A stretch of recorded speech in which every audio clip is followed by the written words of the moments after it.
आपको पता है इस वक्त पाकिस्तान अपने तारीख के बदतरीन मौशी बहरान से गुजर रहा है। अभी पाकिस्तान के एक एक्स आर्मी ऑफिसर अतर अब्बास ने एक स्टेटमेंट दी कि इस वक्त और हालात की ज़रूरत है कि हम इंडिया के साथ बातचीत करें। अब इंडिया के जो फॉरेन मिनिस्टर है जयशंकर, जब उनसे ये सवाल किया गया कि पाकिस्तान के क्राइसिस में क्या इंडिया पाकिस्तान की कोई हेल्प कर सकता है या पाकिस्तान को इन मसाइल से निकाल सकता है, तो उन्होंने बोला कि पाकिस्तान के जो मसाइल हैं ये पाकिस्तान के खुद साख्ता खड़े किए हुए हैं और इंडिया का जो रवैया है वो पाकिस्तान के साथ श्रीलंका जैसा नहीं हो सकता। मतलब आपको याद है जब श्रीलंका पे बुरा वक्त आया था, इंडिया ने किस तरह श्रीलंका की मदद की थी। तो उन्होंने कहा है कि इंडिया उस तरह से पाकिस्तान की हेल्प नहीं कर सकता क्योंकि हमारे ताल्लुकात बहुत मुख्तलिफ हैं। अब जब पाकिस्तान 70 साल बाद बैंकरप्ट होने लगा है तो हमें चाहिए कि हम अपनी टोटल जो पॉलिसी है, हमारी जो फॉरेन पॉलिसी है, हम उसमें 180 डिग्री का चेंज लाएं। बस हवा निकल गई। इसके लिए लोगों ने कोशिश करी थी। पाकिस्तान का मसला ये है कि इंडिया के साथ अगर पॉलिटिकल लीडर्स चाहते हैं कि हम अमन लाएं तो आर्मी नहीं चाहती, अगर आर्मी चाहती है तो फिर पॉलिटिकल लीडर्स नहीं चाहते। I would like to give you some examples. जब 1999 या 98 में नवाज शरीफ की हुकूमत आई थी तो उनका लाहौर डिक्लेरेशन और अटल बिहार वाजपेयी आए थे, तो मतलब Pakistan was very near to get long term peace with India. मगर वो कैसे ये सारा काम डिस्टर्ब हो गया, मुशर्रफ ने कारगिल कर दिया और इवन नवाज शरीफ को पता ही नहीं था। हम अगर रिपोर्ट्स देखें तो ये 2-3 जनरल्स का काम था जिन्होंने ये काम करा। ठीक है, एक तरफ हमारी सिविलियन लीडरशिप उनके साथ अमन की ट्राई कर रही है, पीछे से आर्मी ने ये छुरा घोंप दिया। शाबाश बेटा, बहुत बढ़िया। यहाँ पे इंडिया का एतमाद ख़त्म हुआ। इंडिया ने कहा कि हम अमन चाहते हैं मगर इन लोगों ने हमारा ट्रस्ट ख़त्म किया। 8 साल बाद मुशर्रफ को लगा कि इंडिया के साथ अमन होना चाहिए, हालांकि वही बंदा जिसने ये काम ख़राब करा था। फिर काफ़ी सारे डायलॉग्स हुए, डिसाइड हुआ मनमोहन सिंह के साथ। उसके बाद मेरे ख्याल में 26/11 हो गया, मुंबई में अटैक हो गए, फिर ये सीन हो गया। साले का खोपड़ी तोड़ साले का। मतलब ये है कि अजमल कसाब से पूछा गया, मतलब उसकी इन्वेस्टिगेशन करी गई तो पता चला कि it's Pakistani terrorism linked with this incident. तो मुशर्रफ के दौर पे ये इंसिडेंट हुआ। इससे इंडिया का जो ट्रस्ट है ना वो बिल्कुल ख़त्म हो गया कि यार Pakistan is never going to improve and have better relation with India.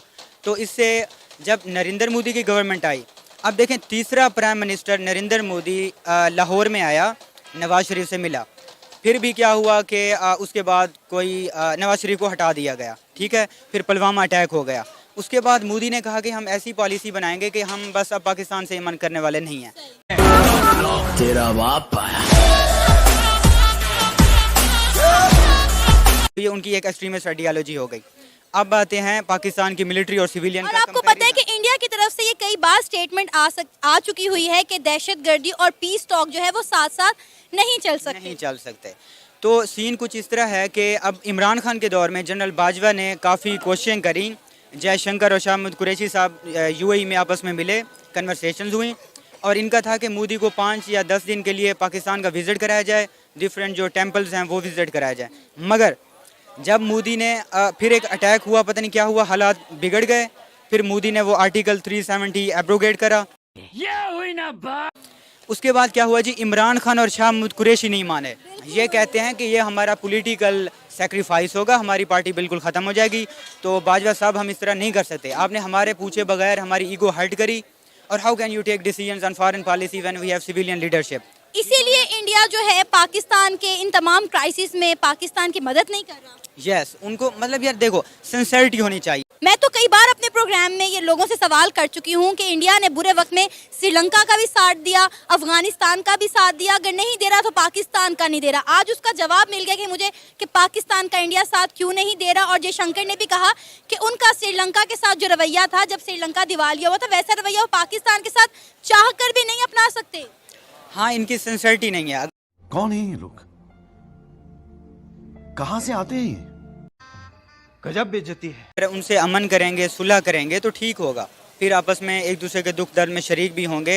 जैसे कि टर्की को इंडिया ने सपोर्ट करा अर्थक्वेक में, एक टीम भेजी, तो they are humanist, they will support Pakistan if Pakistan shows some kind of concerns and sincerity. क्या बोला तूने? क्या तब्दीलियां देखें पाकिस्तान के अंदर? पाकिस्तान में महंगाई बहुत ज़्यादा देखी। क्या बाहर इतनी है? बाहर देखे वहाँ पर एक चीज़ है, जब कोई दिन दहाड़ आता है ना, सेलें लग जाती हैं, इवन हमारी ईद आती सेल मतलब कि नॉन मुस्लिम है सेल लगा देते, हिंदुओं को कोई त्यौहार आता है वो सेल लगा देते, किसी भी मज़हब का त्यौहार होता है सेल लगा देते।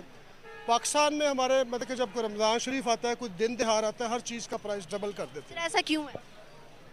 हम लोगों में ईमान नहीं है।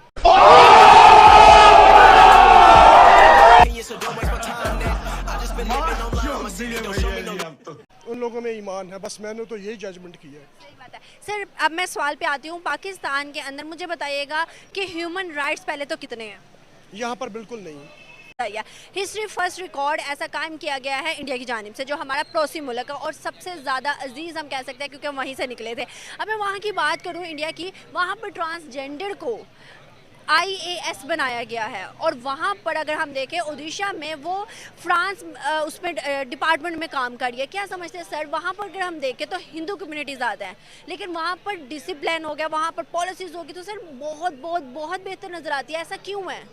देखिए बात यह है कि पाकिस्तान और इंडिया के अंदर डिफरेंट सियासत है। कनाडा के अंदर हमारा जैसे ईद या रमज़ान शरीफ आता है, यकीन करें जो हिंदू लोग हैं, सिख लोग हैं, वो बड़े बड़े कंटेनर हायर करते हैं खजूर के कैलिफोर्निया से।